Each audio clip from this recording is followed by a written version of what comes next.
So, would you first like to introduce yourself to the people that are watching our documentary?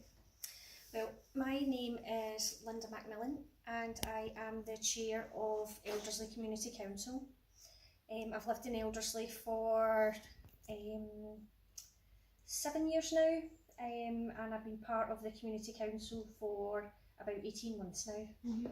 Okay. So, what drew you to work for the Community Council in the first place? Well, I was interested in what they were doing in the community, and I wanted to go along to the meetings just to see what they were about and what they were doing. And the opportunity arose to become more of a part of the community council, and I thought it would be a good chance to make a difference in the village, and maybe get some new things for the village because it's been forgotten about for a long time. Okay. So you mentioned earlier while we were talking that a lot of what you do is on behalf of the people. Now, you would think, or I would think, that people's immediate reaction to someone wanting to help them and wanting to get things done for them would be appreciation. But do you find that you still face criticism from either residents of the village or people in surrounding areas against what you're doing? Yeah, there have been some instances in that where people have disagreed with what we've done. One of those examples was dog fouling is a big issue in the village, and with the council's help we received some stencils and spray paint to stencil on the footpaths where dog fouling is an issue, and it's just a reminder for the person to say, are you picking up after your dog? And we put photographs of that on social media, and a lot of the comments we received were quite negative, and people didn't want to see that. They thought it was making the problem worse rather than making it better, and they just didn't like it. Do you find yourself being discouraged by the criticism that you face? It can be discouraging, and also at the meetings we've tried hard to get people to come along and just see what we're about, and it's very difficult to get people to come along. We'll advertise it on social media, and we'll put posts. We've got a notice board so that we can let people know what's happening as well, but we still don't get very many people coming along to the meetings. And it's trying to figure out a way to make people want to come along, to make it seem as if we're doing good things, and that's why we want to try and do things that are visible to people, so that they can actually see, because a lot of the things we do are actually kind of behind the scenes. Where a resident will complain about something, we'll email the council about it, and then it will get fixed, and people don't really see that.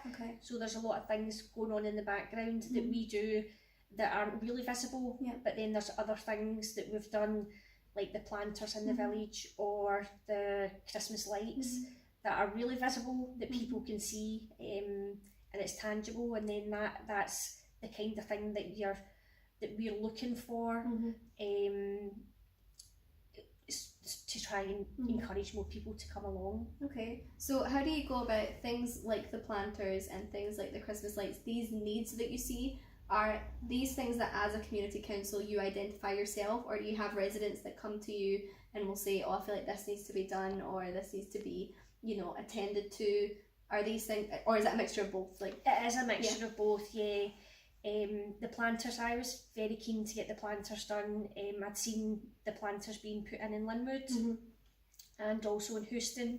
Their community council have a very active group that do things like that, and I thought that it would be a really nice addition to the village, and we applied for a grant from the Flight Path Fund for that. And we were lucky enough to get money for the planters, and a pagoda, and obviously the flowers and things, so that was really good to get that. But then other things have been maybe a new bin that someone's looking for, or and that'll be a member, that'll be a resident that asks for something like that. Good, okay. So the criticism and the discouragement that you just touched on there, how do you overcome that?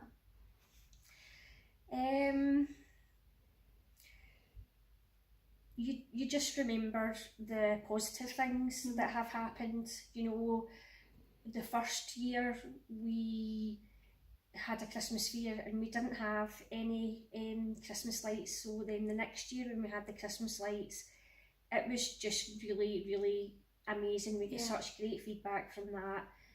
The village felt like it was buzzing for weeks and weeks, and people kept saying, I keep looking at those lights and they're so lovely, and you have to think back to those things to, you know, to know that you're doing a good job. Cool. So right now you are pushing to get the local play park redone. So could you explain a little bit about the process from identifying the need of the play park to where you're at just now?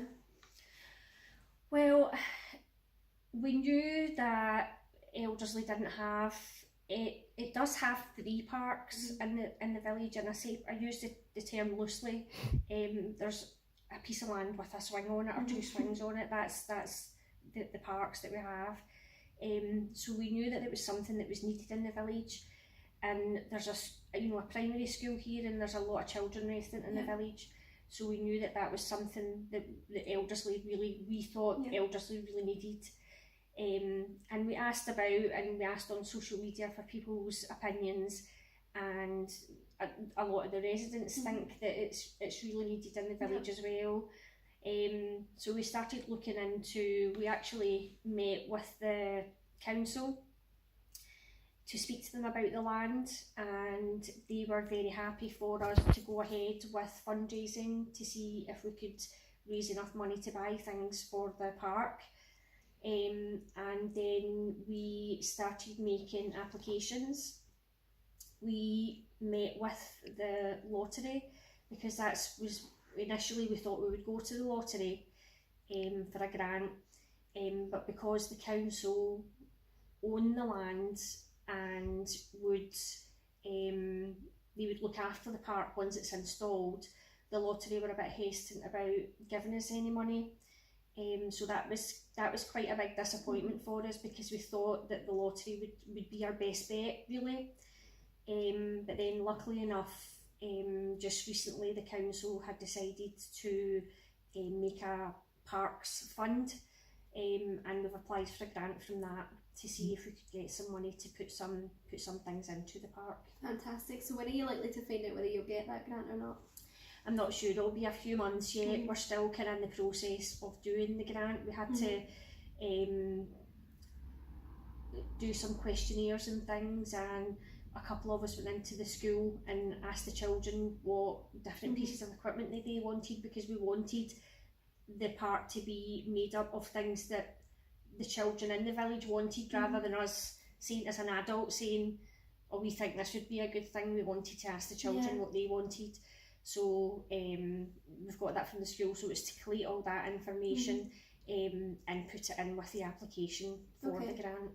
I'd like to just touch on something that you mentioned there, about going into the schools. What is your connection like as the community council with the young people and the children in the village?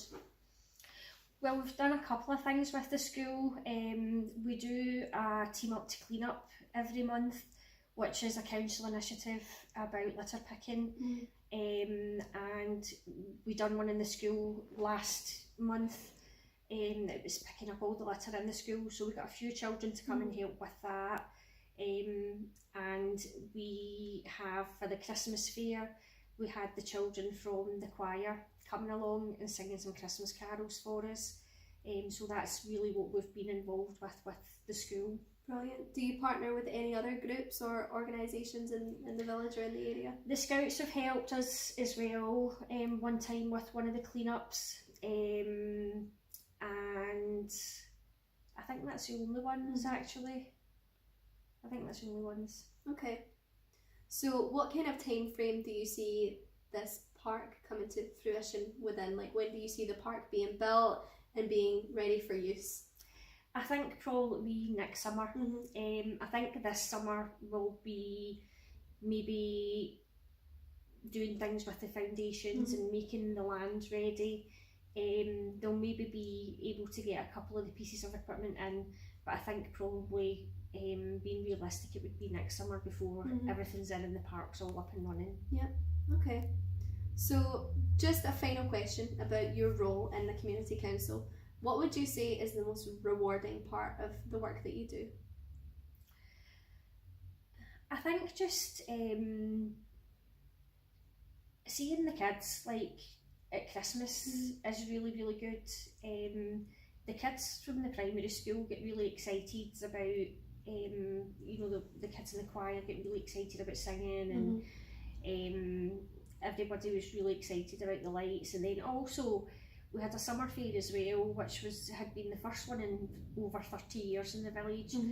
And there was so many people coming along. It was a beautiful sunny day, so many people came along, and just the feedback we got on social media for both events was really, really positive and really great. So that makes it all worthwhile doing that. Yeah, remembering the positive moments that you said earlier. Yeah. So I am a resident of Elderslie. I have been my whole life.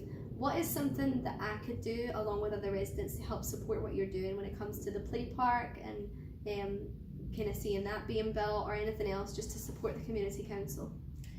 I think just for people to come along to the meetings and just see what we're actually doing, because I don't think people realise what's involved. And there's a lot of work involved as well, and it's all voluntary, so you do it all in your own time. So it does take up a lot of time, so to have more helpers would be great. For things like the summer fair and the Christmas fair, we were run ragged because there's only 4 of us doing it really, and there's a lot of different things to coordinate, so to have more helpers would be just amazing. Okay, fantastic. I believe being someone who runs a youth club in the village, that having a play park would be really beneficial, especially to my young people. So I think that's all the questions that I had to ask. If you have anything else to add, Linda, just about what you're doing? No, I'm fine. No? You. Well, Right. Thank you very much. Thank you, Linda. Outstanding.